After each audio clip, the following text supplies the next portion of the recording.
Olá pessoal, sejam muito bem-vindos a mais um vídeo do canal da Dona Cruz. Eu sou o Felipe, sócio e cofundador do escritório. Estou aqui com minha digníssima sócia, Dona Thaís Cruz. Eu estou sendo muito bem-vinda, obrigada. Tudo bem? Eu também. E hoje é dia do nosso Papo com o Empreendedor.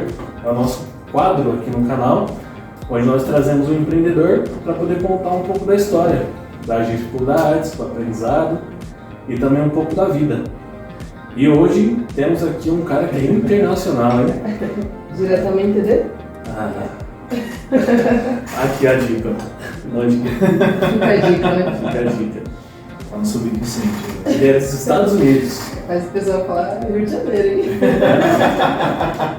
Dá pra confundir, né? Ah, não duvida.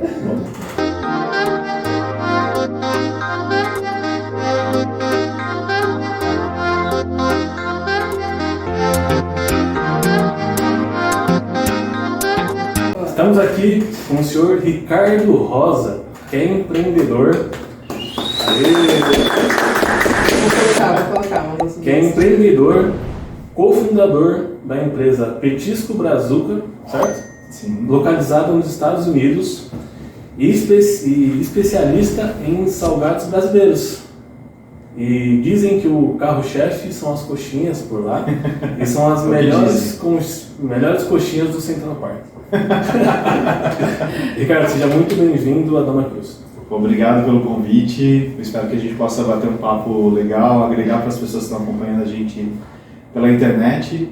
E se dizem que é a melhor coxinha, quem sou eu para contestar, né? Mas enfim, estamos trabalhando duro para fazer isso acontecer.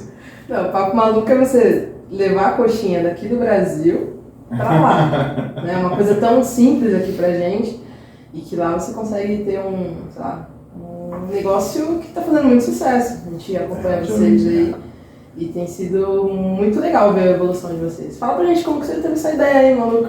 Olha, essa ideia maluca, ela na verdade não foi uma ideia, a nossa ideia inicial. Programada? Programada, zero programação para isso. A gente teve, na verdade, de início, quando a gente pensou em imigrar para os Estados Unidos, a ideia era aproveitar as oportunidades do Brasil e não dos Estados Unidos. Porque, diferentemente do que a gente vê hoje, essa questão toda de política, economia, a economia não está indo bem, as pessoas estão imigrando para os Estados Unidos em busca de novas oportunidades, a ideia, lá em 2012, dólar a 1,53, uma coisa bem diferente do que a gente tem hoje, na época a gente tinha como objetivo aproveitar a onda positiva que o Brasil estava tendo naquele momento, né? A gente tinha aprovação para a Copa do Mundo, Olimpíadas, a Marolinha tinha passado longe ali do Brasil, né? segundo alguns dizem. E a gente tinha, na verdade, uma imagem bem positiva, assim, pouco antes tinha saído aquela capa do The Economist com Cristo voando, então a imagem do Brasil era uma imagem muito positiva, e a gente saiu do Brasil para estudar, para poder se aperfeiçoar e voltar para o Brasil para aproveitar as oportunidades aqui. A gente sabe que quem tem inglês ganha até 60% mais em algumas pesquisas, né? Tem um salário um pouco maior. E sabendo que as empresas estrangeiras estariam de olho no Brasil, iriam vir para cá por conta desses eventos, é que a gente resolveu se preparar. Tanto eu quanto a Vanessa, nós não viemos de um background, uma família com dinheiro, né? Eu, pelo contrário, bem menos. Eu saí do menos 0,000. Sou do interior de Pernambuco, de uma cidadezinha chamada Floresta. Cresci em São Paulo, na periferia de São Paulo, mais especificamente no Campo Limpo. E a vida inteira foi de construa suas próprias oportunidades, corra atrás, que ninguém vai te dar nada de graça.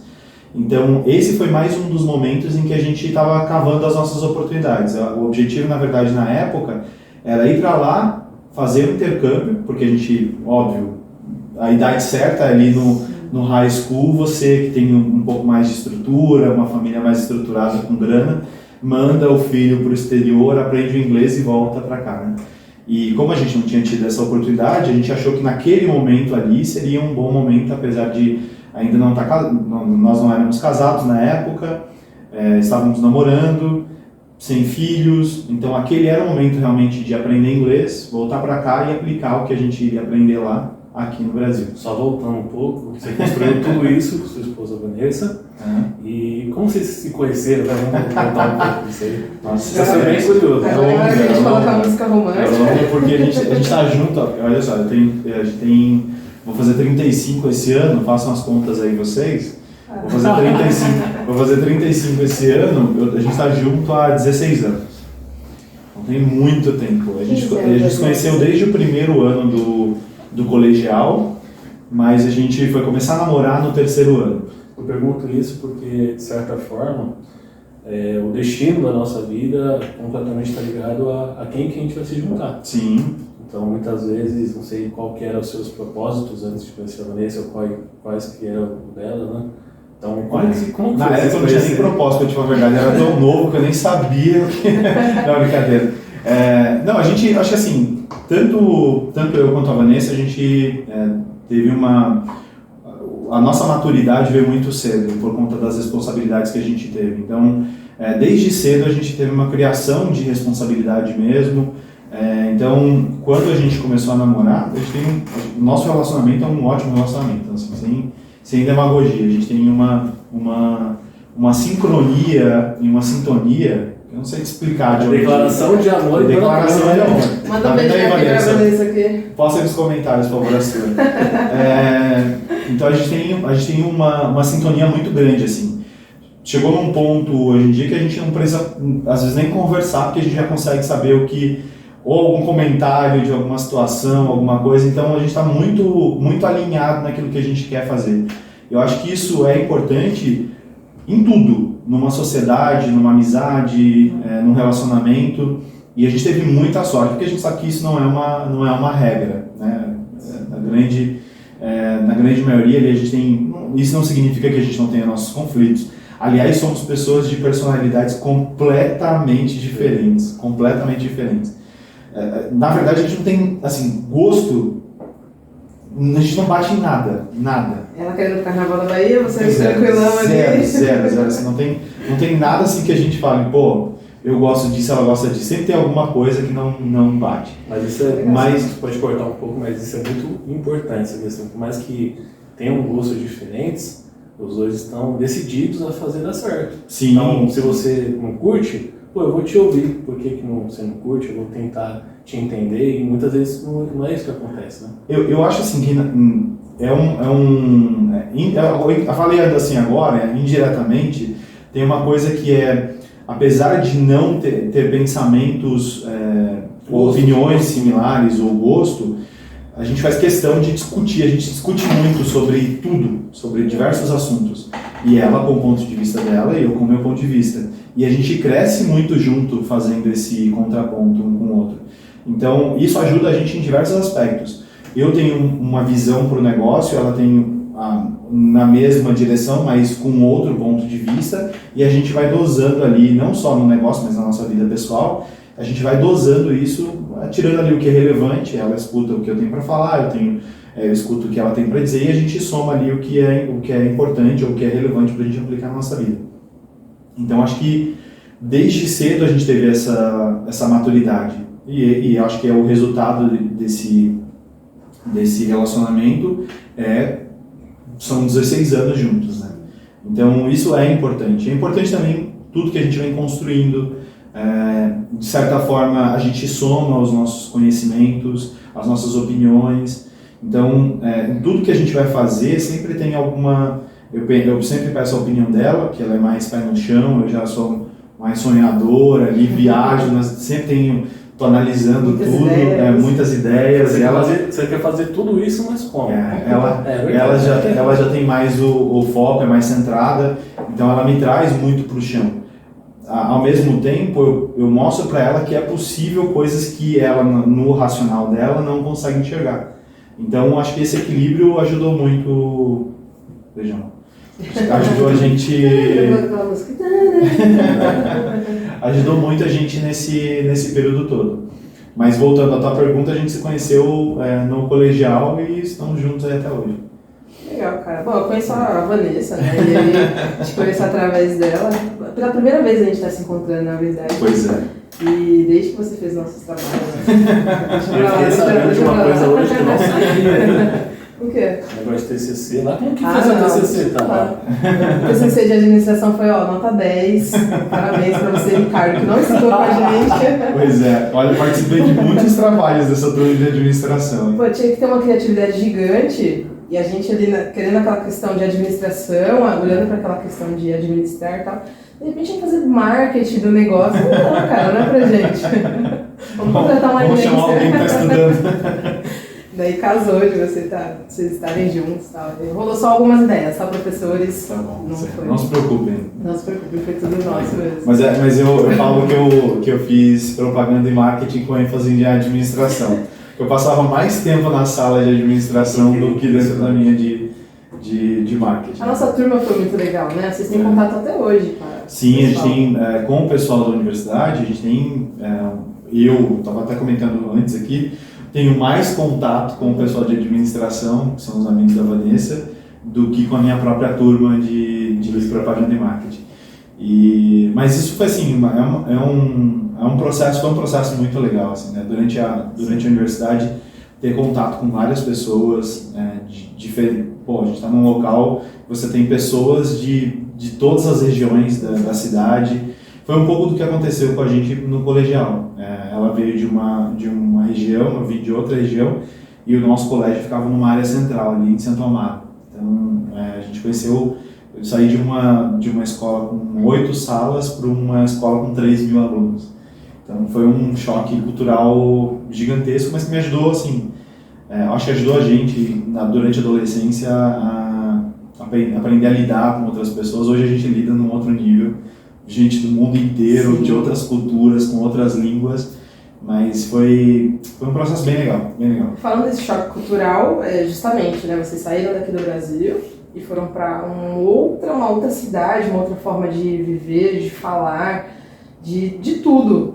E, cara, como que foi isso, assim? Porque vocês foram para estudar e aí vocês tiveram ali uma ideia, pelo que eu sei, assim, um pouco foi numa conversa informal de vocês, brilhou aquela ideia na cabeça e vocês tomaram essa decisão.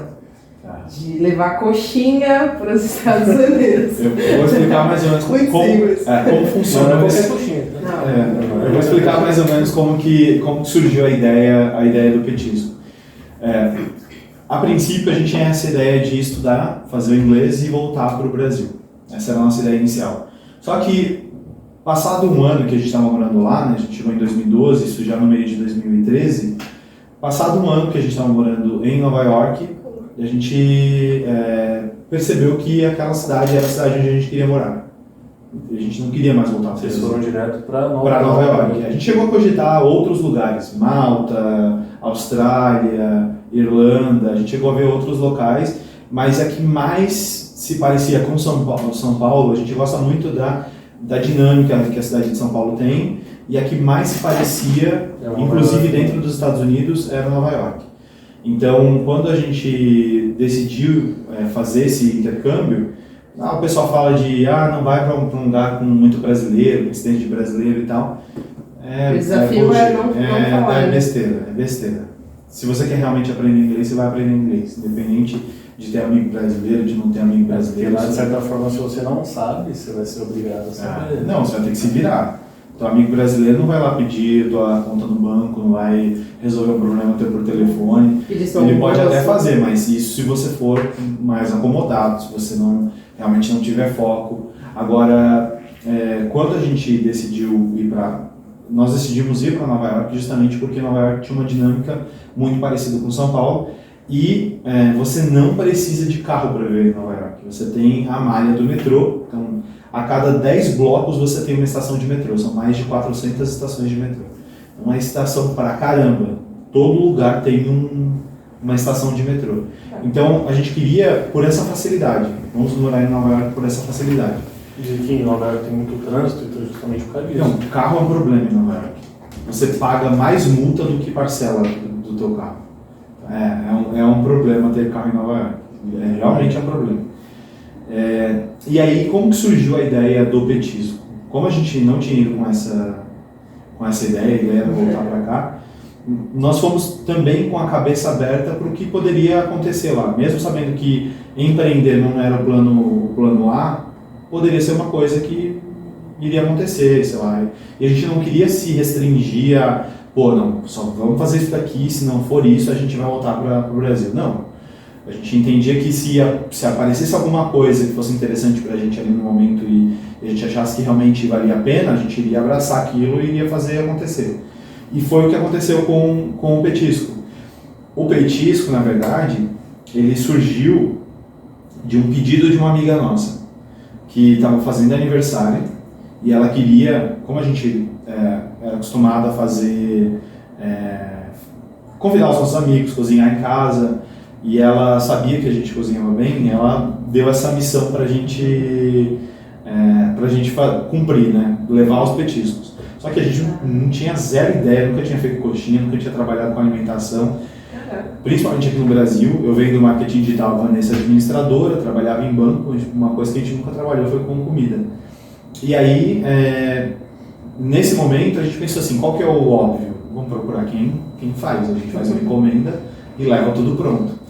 E para quem não conhece Nova York, tem uma rua no centro mesmo, que cruza a Times Square, que é o centro da ilha, que cruza a Times Square, que chama Little Brasil. Ela é conhecida porque lá existem vários restaurantes, existiam, né? Pré-pandemia, bem antes da pandemia, existiam vários restaurantes, agora tem uns 3, eu acho, deve ter uns 3 lá. Tinham tantos restaurantes brasileiros que eles batizaram a rua, tem a placa lá na esquina, chamando... Que é um pedacinho do Brasil. Um pedacinho do Brasil, né? O pequeno Brasil ali no coração de Nova York. Então, o lógico na nossa cabeça era, vamos ligar nesses restaurantes, a gente faz uma encomenda e pede para alguém entregar no centro. Para nossa surpresa, ninguém fazia salgado para a festa. Nenhum dos restaurantes que a gente ligou. Vamos procurar então em comunidades no Facebook, alguém que faça alguma coisa, uma recomendação.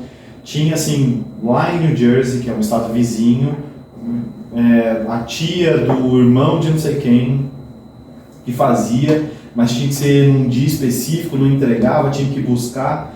Então foi uma dificuldade enorme para a gente encontrar isso. E aí, ali a gente já ficou meio assim, caramba, é estranho não ter ninguém fazendo coxinha aqui, tem tanto brasileiro aqui na cidade, estranho isso não ter ninguém fazendo. E em paralelo, a gente já tinha umas conversas do tipo, a gente podia fazer alguma coisa aqui.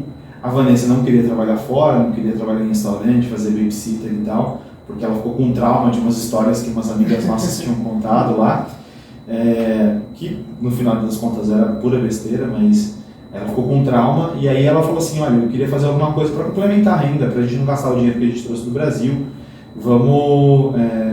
Eu podia fazer de repente brigadeiro, alguma coisa assim. A princípio só durante o período que vocês estavam estudando. Exatamente, Seria uma renda extra. Uma renda extra ali para não gastar, pagar um ponto de telefone, comprar um ticket de metrô, alguma coisa assim.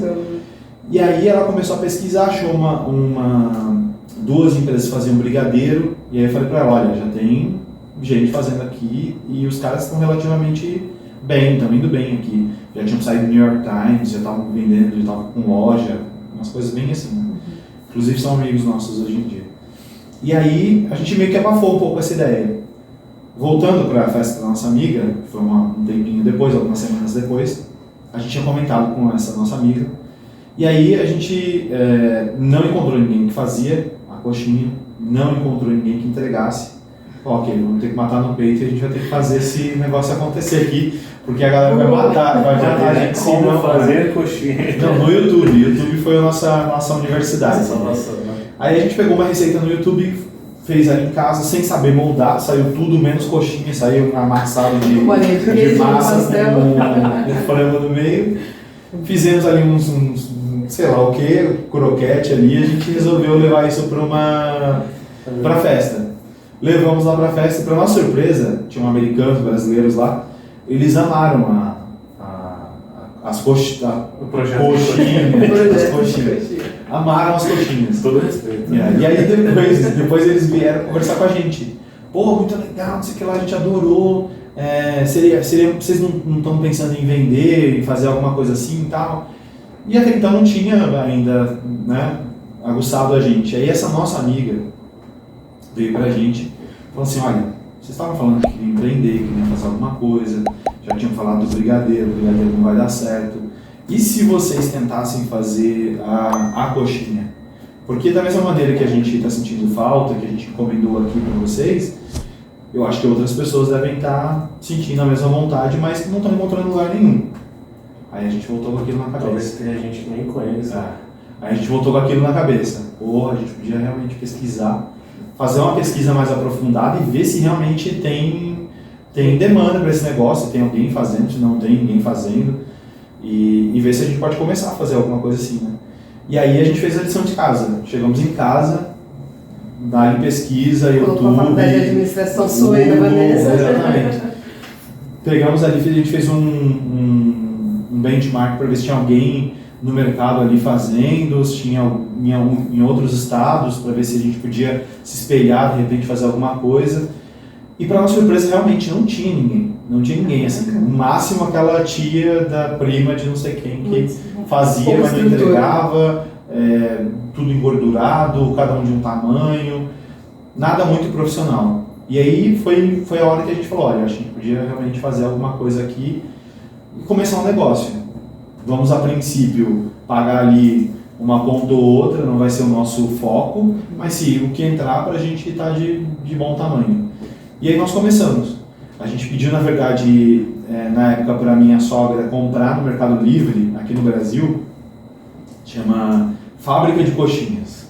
É um moldezinho pequenininho assim, de plástico, que você coloca a massa, fura, coloca o recheio e coloca uma tampinha. Já ia melhorar o projeto. Porque a gente tinha, desde sempre, assim, foi uma coisa que a gente tinha na nossa cabeça, que era padronização. Então a gente queria melhorar, na verdade, o que as pessoas não estavam fazendo bem. Que era o delivery, ou seja, ter um serviço de delivery que pudesse entregar, foi o nosso foco principal. E ao mesmo tempo, ter um serviço profissional em que você iria encontrar. Em qualquer festa, você iria bater o olho e ia conseguir identificar que aquela coxinha era a coxinha do Petisco Brasil. Cara, deixa eu te cortar no período dessa história, porque nosso canal, esse Papo com o Empreendedor, ele é focado para incentivar pessoas a empreender. Então, às vezes a pessoa tá lá, sentada no sofá, quero fazer alguma coisa e não sabe. Se você não sabe, volta um pouquinho, vê como começa. É assim, uma ideia do nada, e aí você meio que pensa naquilo e vai estruturar aquilo. Aí vem o conhecimento. Não, e outra, assim, as pessoas precisam entender que uma maratona começa com um passo. Você não ultrapassa 40 quilômetros em um passo. Então, é um processo. Eu sei que às vezes o processo de você empreender é meio angustiante, é solitário. Às vezes nem a tua família consegue compreender aquilo que você está fazendo, a tua esposa, o teu marido não consegue entender. Então ele é solitário. Mas você não pode deixar que isso te paralise. Outra coisa, comparação. Às vezes você vai lá, acha o case lá do Petisco, que já está fazendo algumas milhares ou milhões de coxinhas na internet, e acha que você tem que começar fazendo 1 milhão de coxinhas. Aí você deixa de fazer porque aquilo te cria uma angústia, porque você está conseguindo, está fazendo ali o teu primeiro cento, o segundo, o terceiro. Cara, a gente começou numa cozinha infinitamente menor do que esse estúdio aqui, era do tamanho dessa mesa, basicamente. A gente tinha uma pia que dava a cozinha inteira dava 3, a cozinha com a sala dava 3 metros quadrados. Uma sala com cozinha americana, bem pequena, e a gente começou bem despretensiosamente mesmo, ali fazendo 1, 2, 3 encomendas no primeiro mês, 4 encomendas no segundo mês. Estou muito curioso para saber como começou a questão de divulgação. Então, aí o terceiro mês é o divisor de águas. Nos 2 primeiros, a gente estava com uma ideia assim, divulga, vamos falar para tua amiga, para tua vizinha, não sei o que lá, e ver se eles vão pedir alguma coisa. Sem investir em marketing nem nada, porque a gente não tinha estrutura nenhuma para fazer. Então a gente sabia assim, se vier uma demanda, a gente está ferrado, porque a gente mora num cubículo, a gente não tem onde guardar coxinha, não tem onde armazenar, não tem onde congelar, e a gente não vai ter como fazer esse negócio.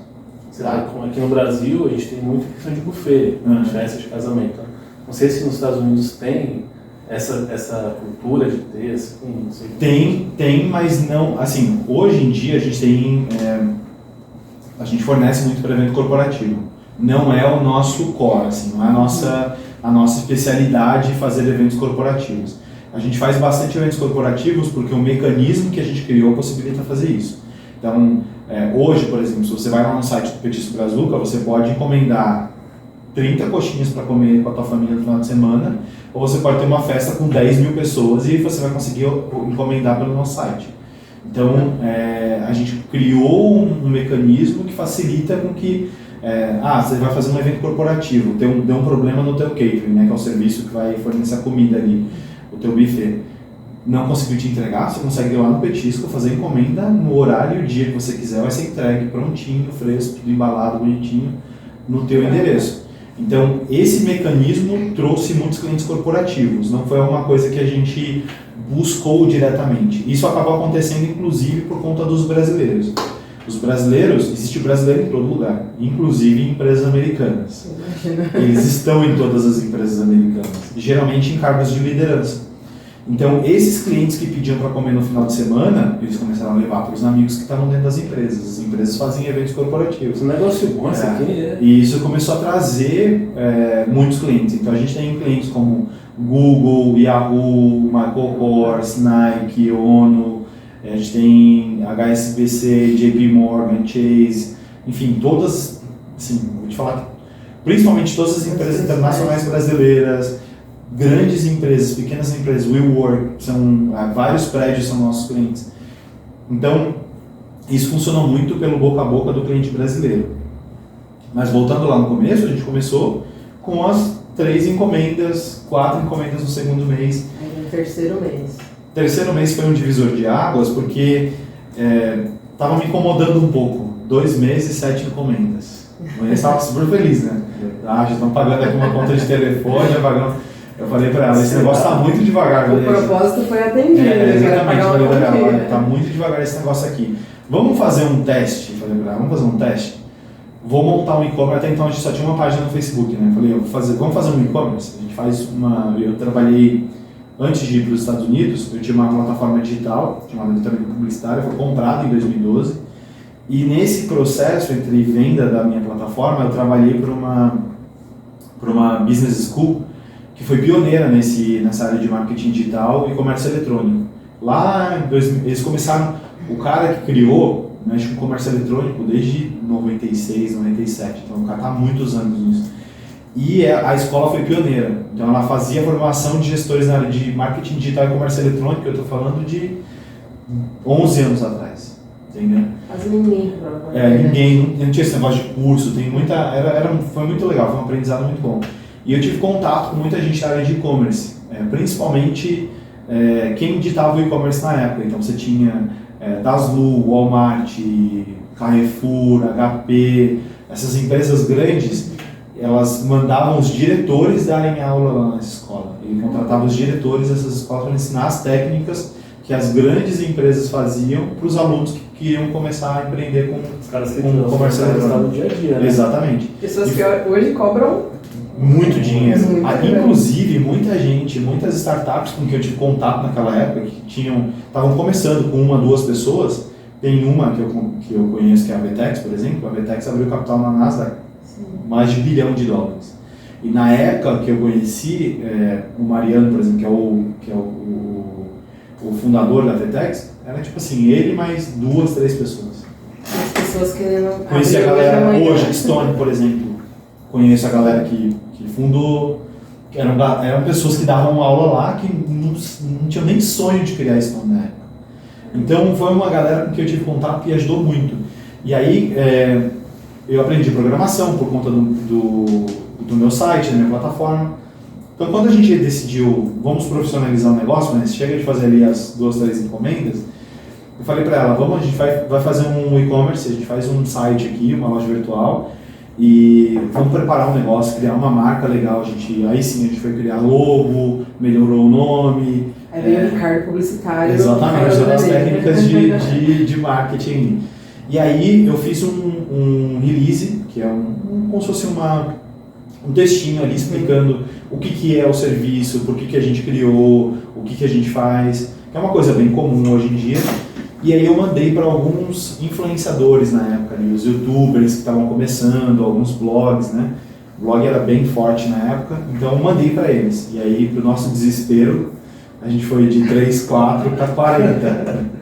40 encomendas, na mesma estrutura, na cozinha sala de 3 vai metros comprar mais quadrados. forminhas aí. Nem deu tempo. Eu nem sei como é que a gente conseguiu naquela época.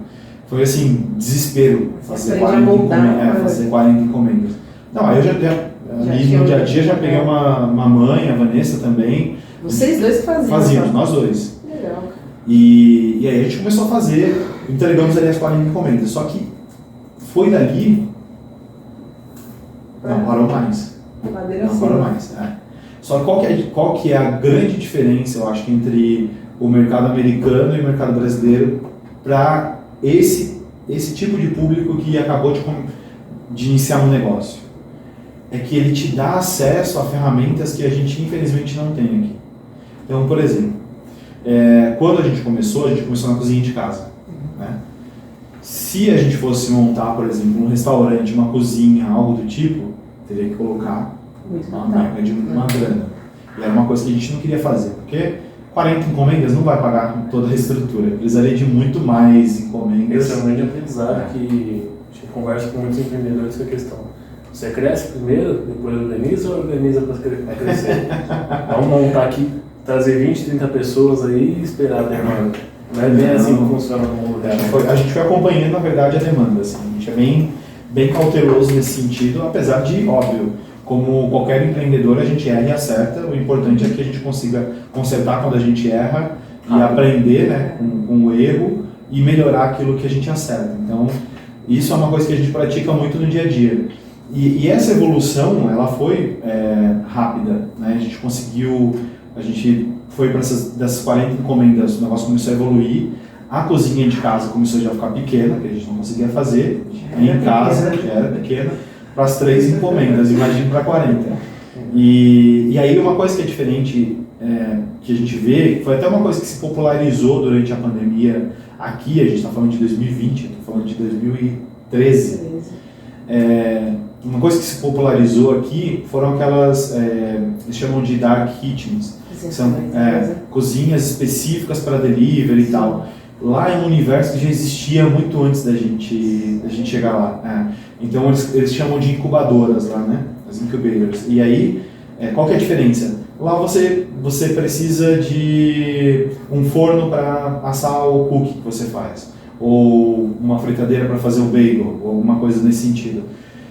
Você consegue customizar uma cozinha. Você chega lá pro cara e fala assim, você chega num prédio, são vários prédios, se encontra em vários lugares, com vários espaços.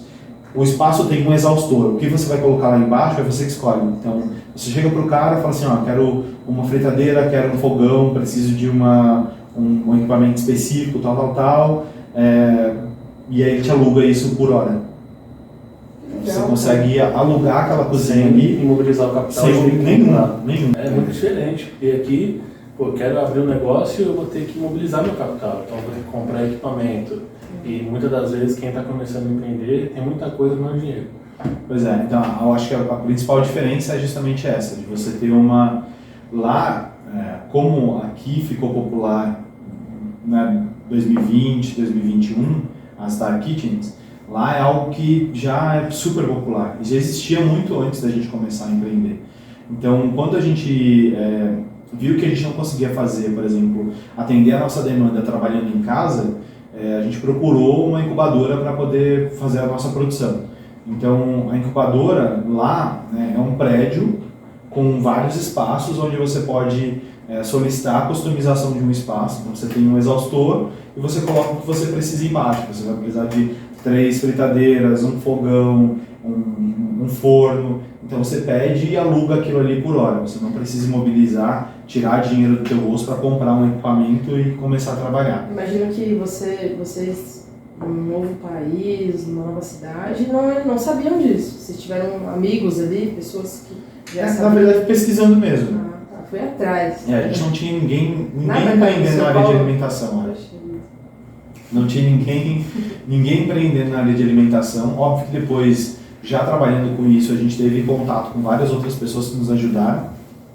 Mas, de início, a gente começou ali na cara e a coragem mesmo, sem ter muita informação. Inclusive, foi uma coisa que mais pra frente gerou uma outra oportunidade de negócio. A gente criou uma organização chamada Brazilian Business USA, que era uma organização para promoção de negócios brasileiros no exterior, justamente porque a gente entendeu naquela época que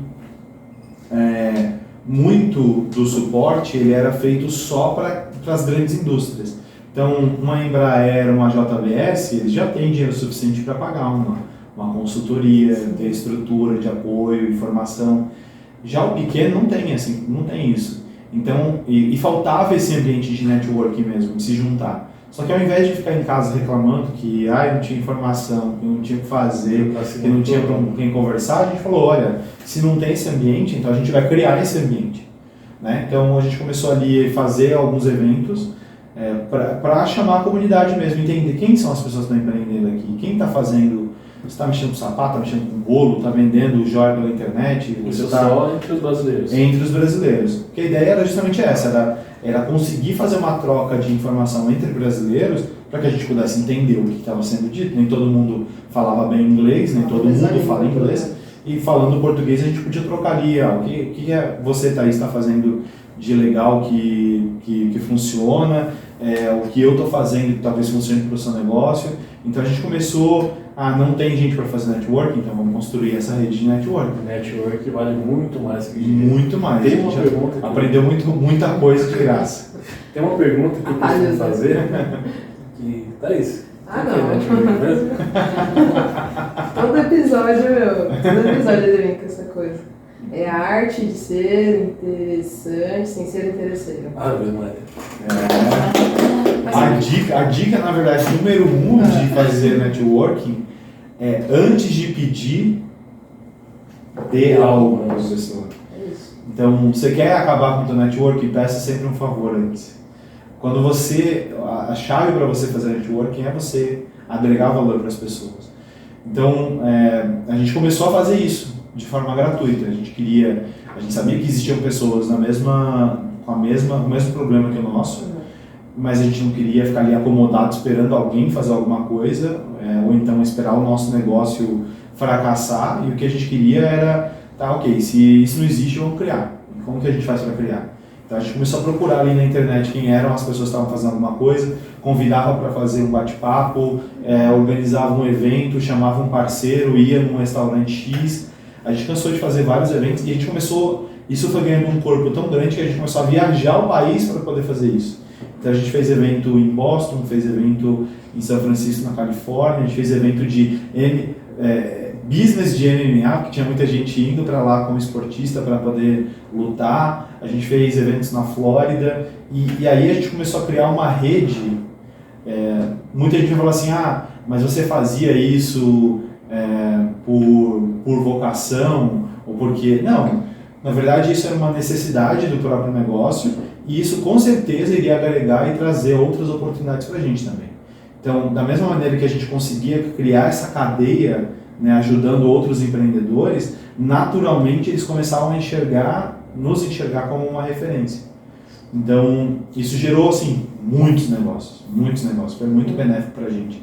Mas também trouxe um aprendizado enorme de atalhos que a gente pôde pegar, de dicas que a gente teve de outros negócios, de negócios que foram gerados através de conversas informais.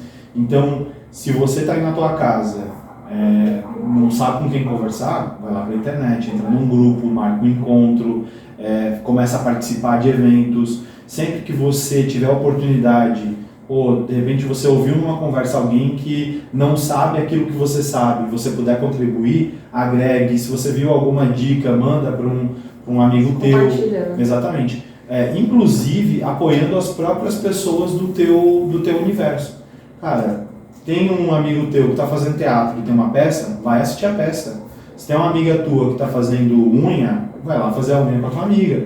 Então, a gente tem que fomentar isso no nosso universo, porque já é difícil empreender sozinho é mais complicado ainda, mas isso vai te trazer uma série de benefícios, incluindo no networking. Essas pessoas também vão começar a te ver com outros olhos, isso vai te gerar outras oportunidades. É que as pessoas ficam muito focadas ali no cabresto e não prestam atenção no macro.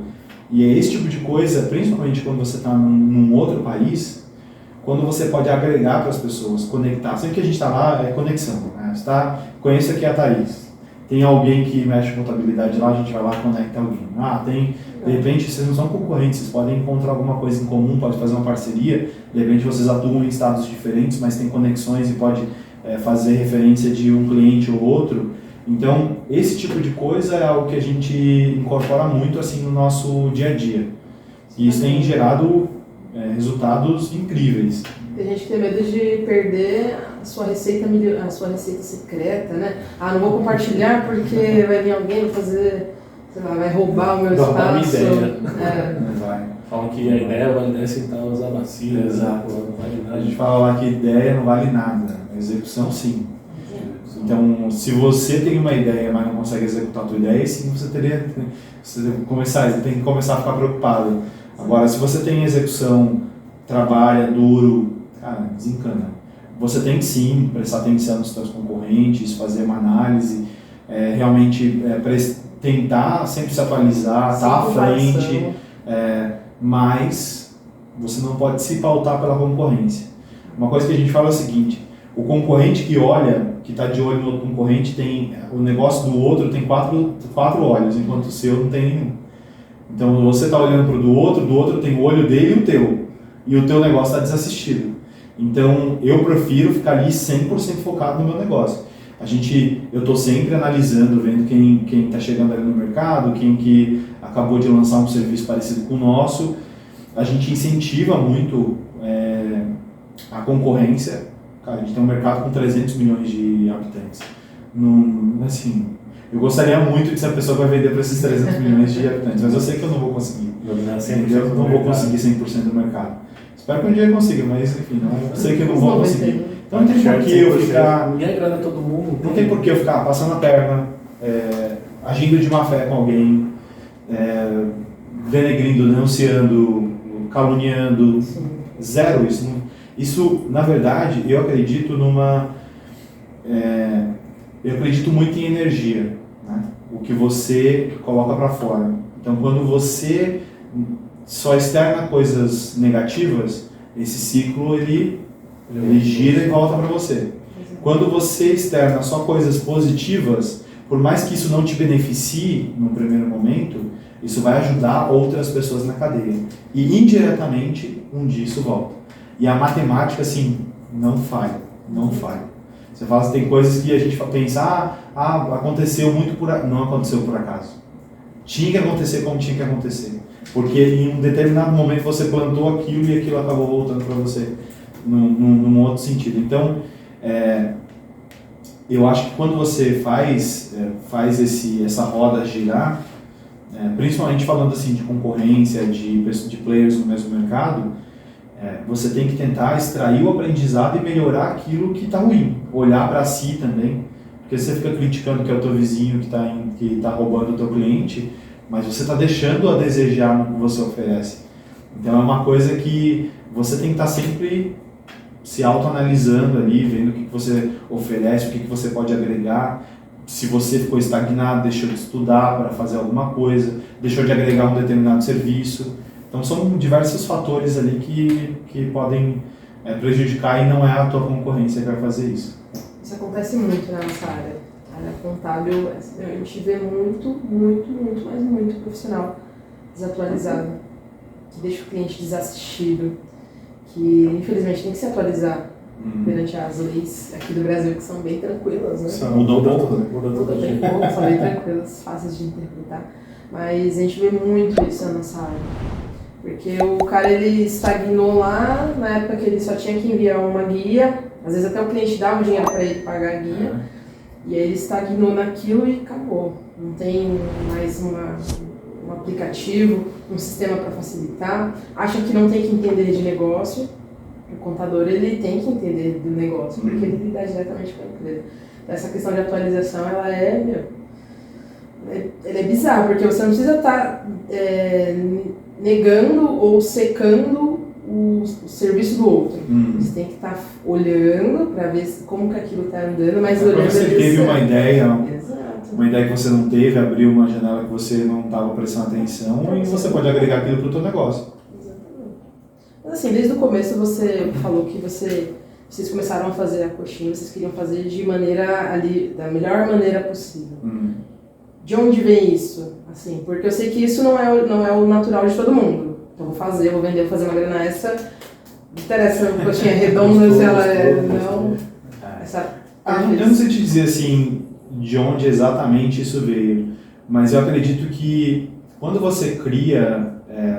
uma coisa que a gente costuma falar no marketing é que você tem que criar repertório.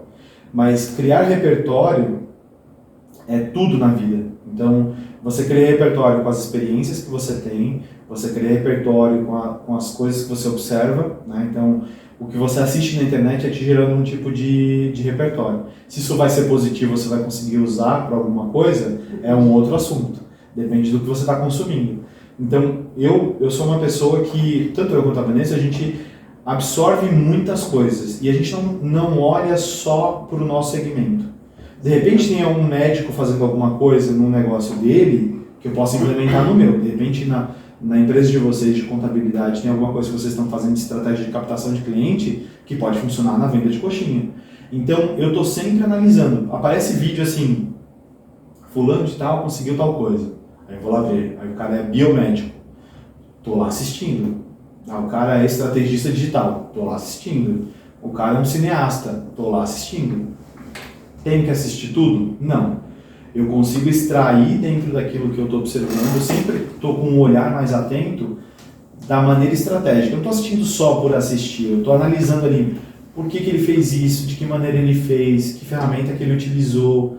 Pô, eu consigo utilizar aquilo no meu negócio? Então, acho que esse repertório que a gente foi criando durante a nossa trajetória influenciou muito na maneira como a gente queria vender o nosso produto. Principalmente porque a gente fez uma análise da nossa concorrência antes de começar o negócio. Então, uma coisa até que eu ouvi hoje às vezes você não tem que focar no produto que você quer oferecer, e sim no problema que você quer resolver. E aí, quando você foca em resolver problemas, o teu volume de serviço nunca acaba, nunca vai faltar oportunidade para você. O Fábio Augusto, que é fundador do WhatsApp, ele fala muito disso. Muitos empreendedores vão direto no produto, depois pensa na venda, mas o caminho, ele fala, não é bem esse. Primeiro você vai focar no problema, foca no problema, entende o que o seu cliente quer de fato, e é a partir daí que você desenvolve o produto. Pois é, a gente segue muito essa lógica. Então, na época, a gente fala assim, pensar num produto bem feito. A lógica na nossa cabeça foi o seguinte: por que a gente não conseguiu o produto? Porque ele não tinha disponibilidade, não tinha ninguém fazendo, né? A gente vai começar a fazer. As pessoas que fazem esse produto, eles fazem de que maneira? Fazem mal feito, cada um de um tamanho, sem padronização. As pessoas com quem a gente conversou, com quem a gente pesquisou, elas reclamavam que o produto vem engordurado, ele vem mal feito, vem jogado dentro de uma caixa. Então a gente queria solucionar a gente começou a pegar os feedbacks das pessoas que estavam ali ao nosso redor e da nossa própria experiência, né, como cliente, que a gente tentou ir lá comprar e não achou. Então a gente pensou assim, vamos focar em resolver esses problemas. É óbvio que a gente queria ter a melhor coxinha, o melhor ingrediente, mas a gente sabia que nós não éramos expert em alimentação, então isso seria feito com o tempo. Com o tempo, colhendo os feedbacks, é uma coisa que a gente faz assim, muito, a gente ouve muito o nosso cliente. A gente ouve muito o nosso cliente. Se eu não estou vendendo no site, existe algum motivo. Não é porque o meu produto é ruim, é porque tem alguma coisa na comunicação que não está certa. Então, vamos mandar uma pesquisa para o nosso cliente. A gente manda lá, tenta entender o que teve de dificuldade. Eu vou lá, eu mesmo simulo uma compra, peço para alguém simular uma compra. Às vezes, quando eu vou mudar um botão, para você ter uma ideia, eu vou mudar um botão lá na compra, eu chamo a minha equipe, peço para a galera simular uma compra e eu falo para eles, tá, O que você tem para me dizer que a gente poderia melhorar nessa compra aqui que você fez, que você acha que tá te impedindo de comprar melhor? Ah, eu acho que o botão tinha que ficar do lado de cá e não do lado de cá. Aí também você ouve o que é relevante e o que não é relevante e aplica o que você deveria fazer. Então, assim, a gente incessantemente a gente está buscando melhoria. A Vanessa fala, meu Deus do céu, como você mexe nesse site? É porque realmente a tecnologia ela muda tão rápido, se a gente não se atentar, né? Hoje você tem ferramentas que fazem lá rastreio de clique no site, tem o click map, né? Então tem ali a área de calor onde a pessoa mais passa, então aquelas informações têm que ficar em lugares estratégicos. Se o botão vai ficar do lado direito ou do lado esquerdo, se ele é verde ou se ele é laranja ou é vermelho ou é branco. Então cada elemento ali tem sua função. Então e isso não tem a ver com coxinha.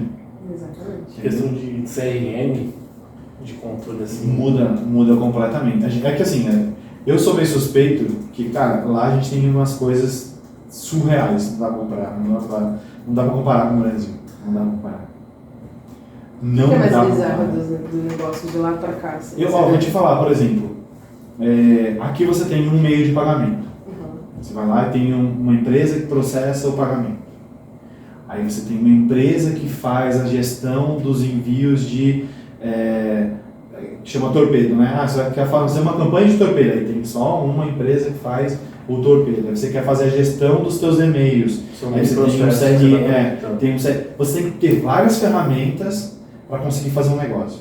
E isso te custa muito caro. Eu dei um exemplo, inclusive, num podcast que eu fui. É o seguinte, a gente abriu aqui entre 2020 e 2022, nós abrimos uma rede de hamburguerias, a gente vendeu a nossa participação, estava até comentando aqui antes, e desde o início a gente é bem obcecado por padronização, é uma coisa que a gente é obcecado, assim, padronização. Receita, tamanho, gramatura, embalagem, é uma coisa que a gente é bem obcecado. Né? Experiência, exatamente. As pessoas elas precisam chegar no ambiente e bater o olho e entender que aquilo ali foi feito pelo Petisco Brasil. E aí a mesma coisa foi com essa rede que a gente montou aqui. E aí uma das coisas que a gente queria era formatar o modelo de franquias. Então, a franquia é uma coisa que a gente gosta muito, por padronização, e era o modelo que a gente queria fazer aqui. E aí eu falei, olha, vamos escolher então o melhor sistema que a gente puder escolher para fazer a gestão dessa rede. Então, uma das coisas que a gente ouviu no início, de quem tinha uma franquia, era falta de sistema intuitivo, falta na administração de um sistema que pudesse ter essa gestão como um todo. Então a gente foi pegando ali vários feedbacks e encontramos um sistema que era mais parecido com o que a gente tinha lá nos Estados Unidos. O mais parecido que a gente tinha nos Estados Unidos não gerava todos os relatórios que a gente precisava. O mais parecido tinha uma interface que não era a interface mais amigável. O mais parecido tinha bugs, né? Tinha uns bugs ali, dava problema. O mais parecido custou mais de 100 mil reais. O mais parecido custava 3 mil reais por loja por implantação. O mais parecido custava $450 a mensalidade. Aí eu volta para os Estados Unidos.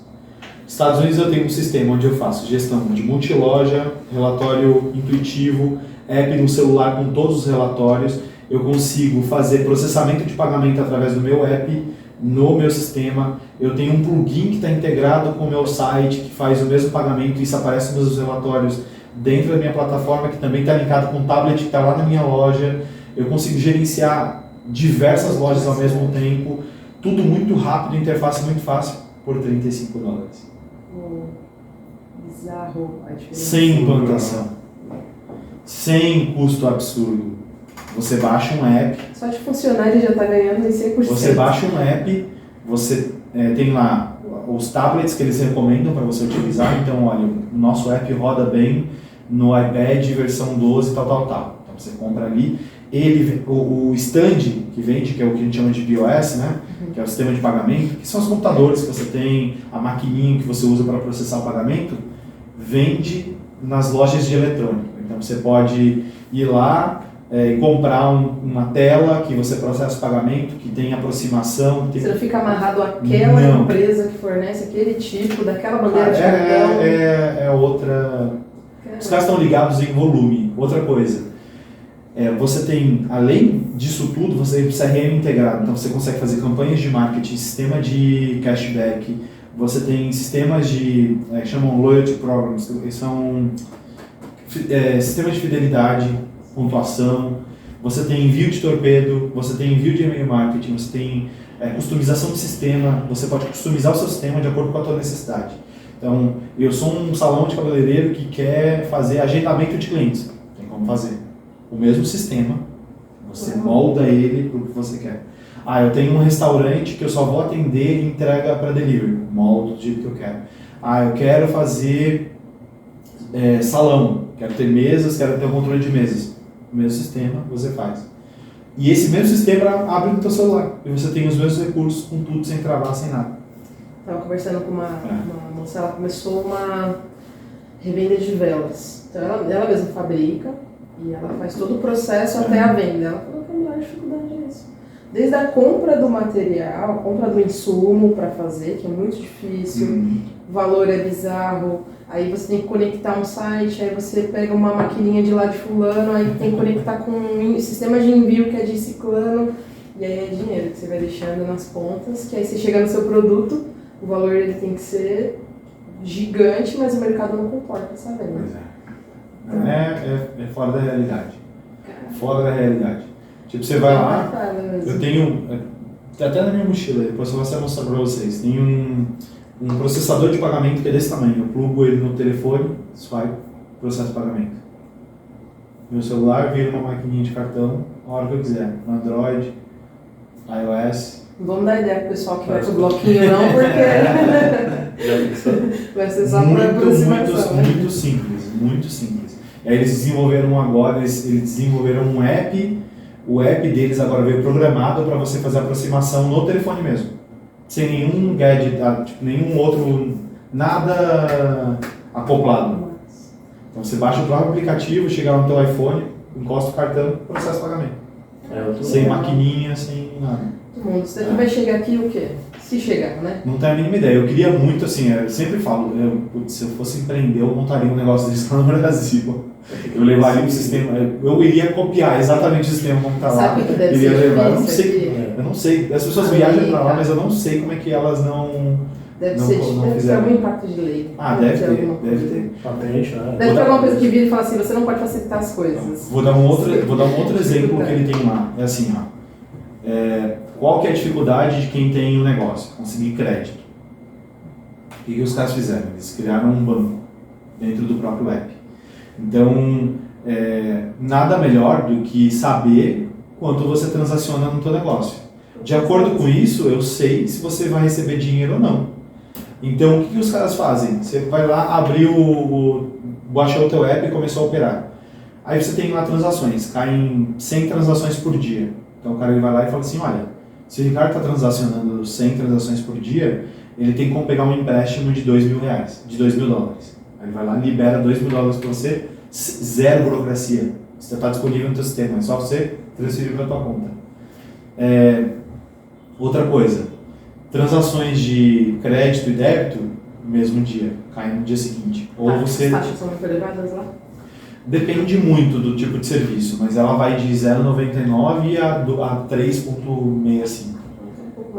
Um pouco mais, mas você tem que pensar assim, o volume de serviço agregado que você tem no app justifica você pagar um pouco mais caro na taxa, entendeu?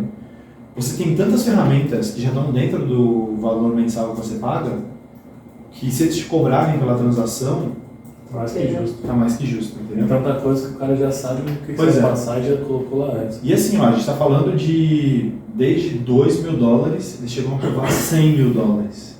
Então se você tem uma empresa que está fazendo, sei lá, 100, 200 mil por mês, do nada os caras te mandam, opa, está disponível aqui $100.000 para você pegar na tua conta.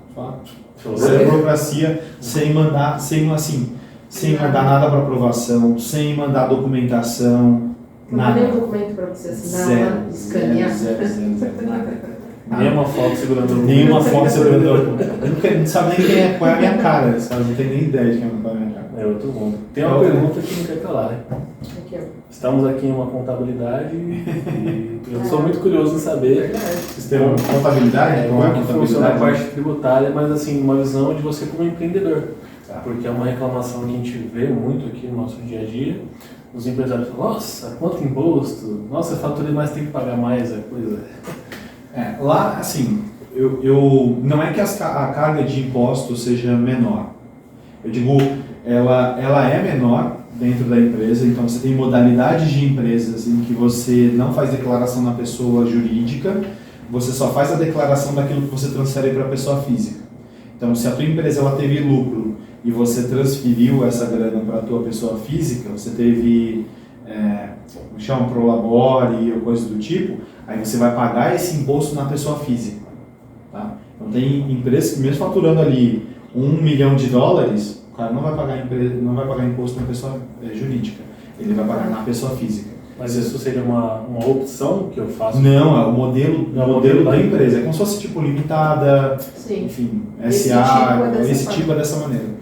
Então você tem tem um modelo que é como se fosse o MEI, aí você tem um modelo que é um pouco mais avançado como se fosse o Simples. Então tem alguns modelos que você tem de empresa que funcionam dessa maneira.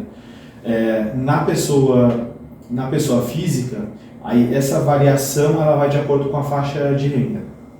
Então, a mesma coisa para a empresa. A partir do momento que você tem categorias onde você tem tributação, isso vai variar de acordo com a faixa de faturamento. Então, se você fatura até 5 milhões, é X de imposto, e isso é pago de uma única vez. Você não tem aqueles 10 milhões de imposto, você paga um dia, paga outro, chega no final, em abril você tem que pagar, você paga uma única vez em abril. 3 meses tem um ali, o cara fala, mas o que é isso de novo? Onde que veio isso?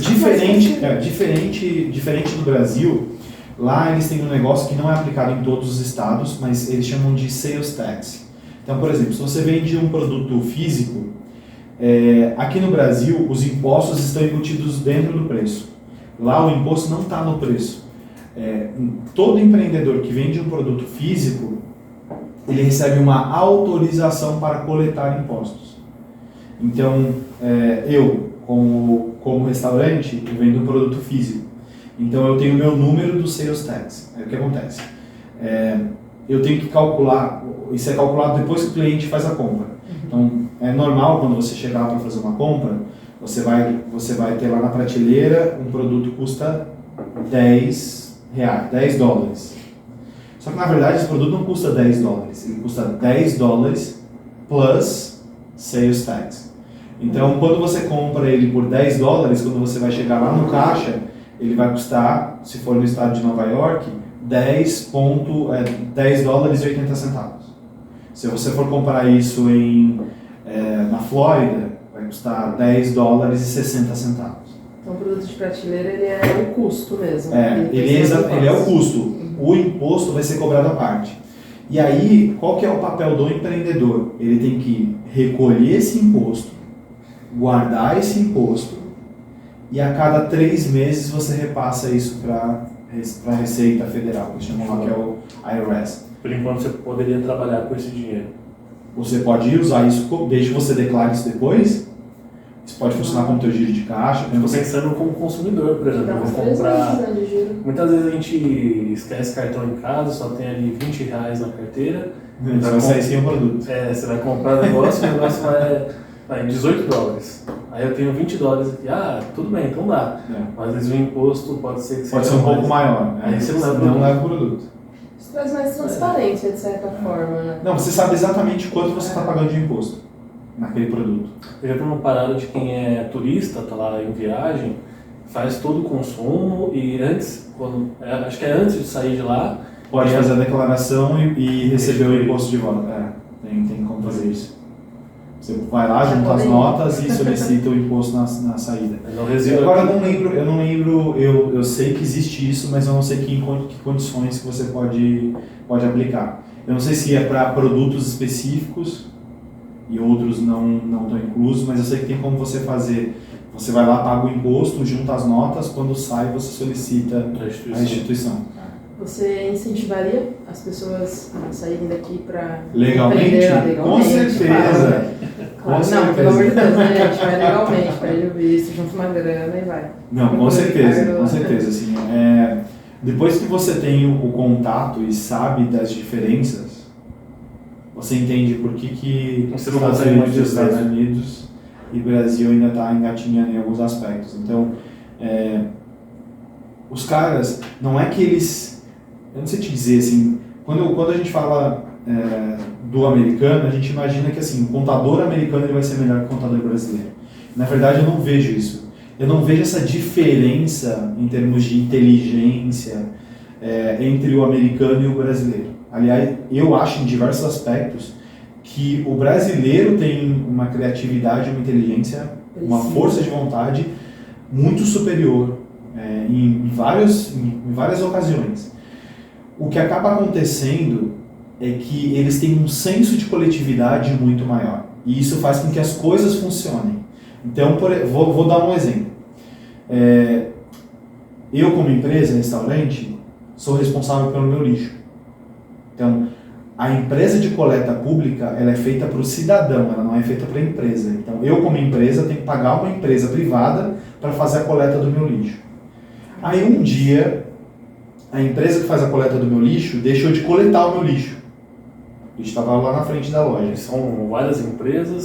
São várias empresas, mas tem as que são bem maiores. A gente tem a que faz a nossa é a maior da cidade, mas são várias empresas. Mas a empresa que faz a coleta do lixo residencial, ela não faz a coleta do lixo comercial. Aí beleza, a empresa foi lá e esqueceu de coletar o nosso lixo. No dia seguinte, sabendo que aquele não era o dia do nosso lixo estar lá, o vizinho lá da outra rua veio até a gente e falou assim, olha, você deixou o lixo na calçada. Se você não tirar o lixo da calçada, você vai atrair ratos para nossa vizinhança. E se você não tirar o lixo hoje, eu vou denunciar.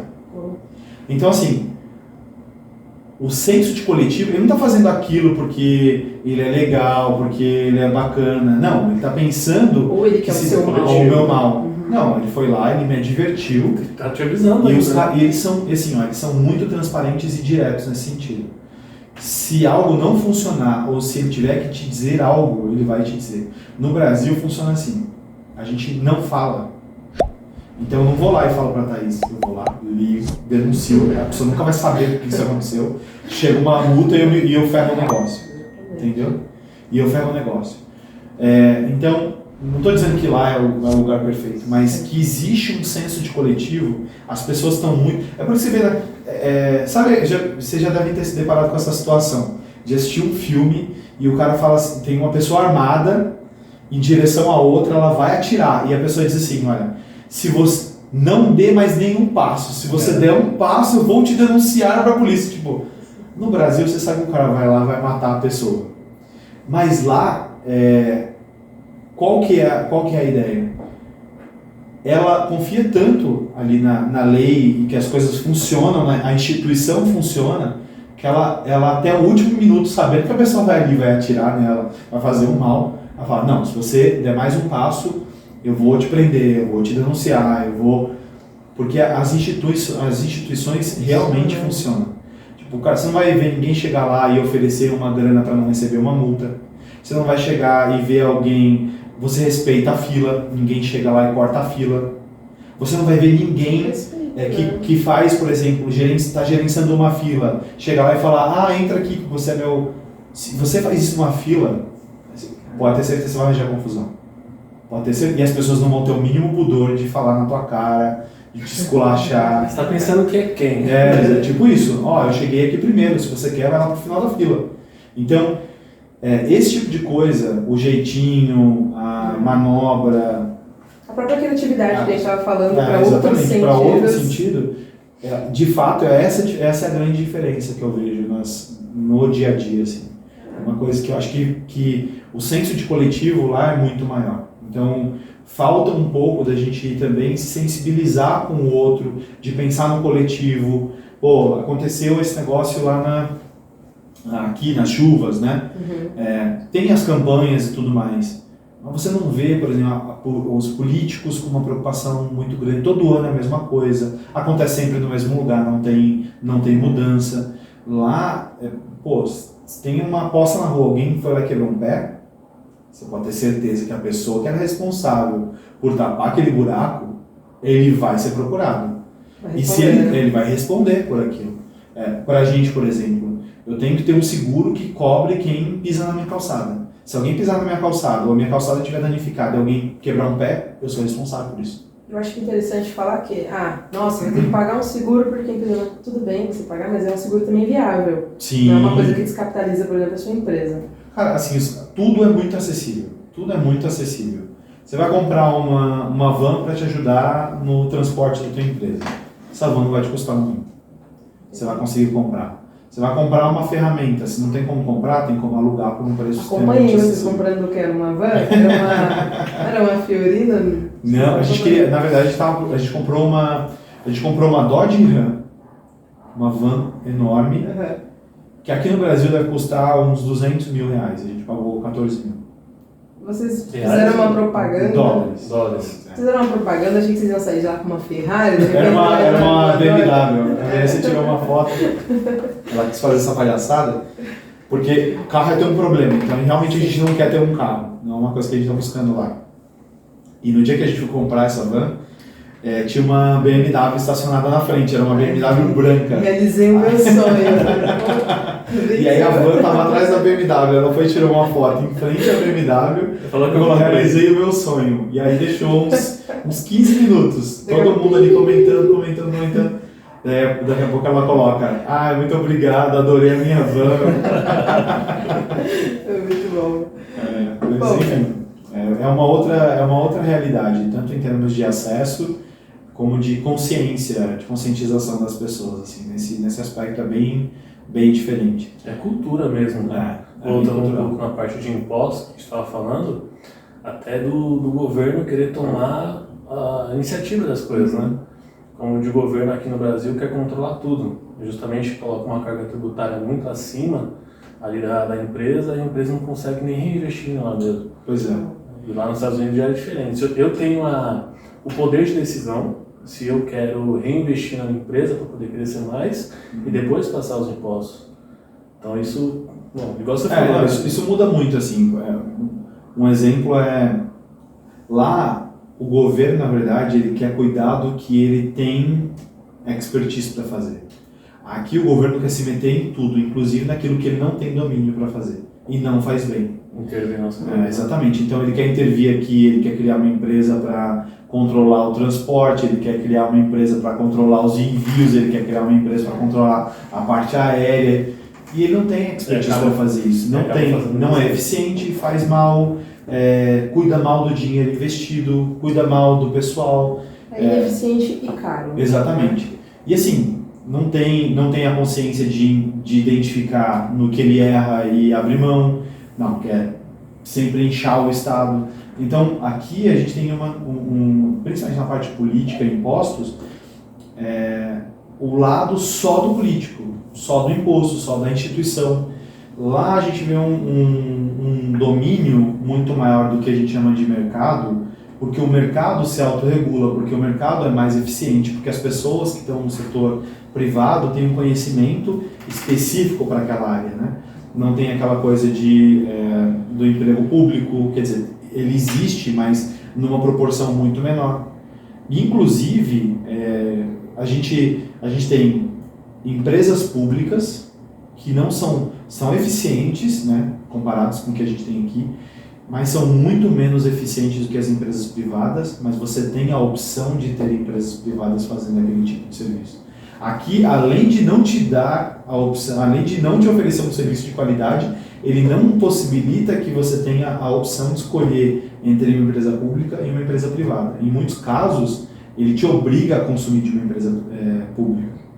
Então, essa é a diferença. Ok, você quer controlar o mercado, você quer ter uma empresa de envios, empresa aérea, empresa que vai controlar a água, mas dá espaço para que a gente também tenha a opção de consumir de empresas privadas e optar pelo melhor serviço. Se for fornecer algo, forneça algo de qualidade. Qualidade, muito caro, né? Então, a Constituição... Convido vocês para empreender um pouquinho A mais. minha esposa é advogada e ela comenta um pouco disso. Não sei se é da Constituição ou que lei que é, que está lá mesmo escrito que o Estado ele tem que proporcionar o mínimo possível. E é exatamente o que acontece. Os caras fazem assim... Levaram a sério. É isso aqui, Levar a sério, exatamente. É o mínimo, o mínimo. Bom, Ricardo, esse seu grupo de network ainda existe? Não, na verdade, como os nossos negócios tomaram outra proporção, eu tinha uma sócia nesse projeto, a Verena.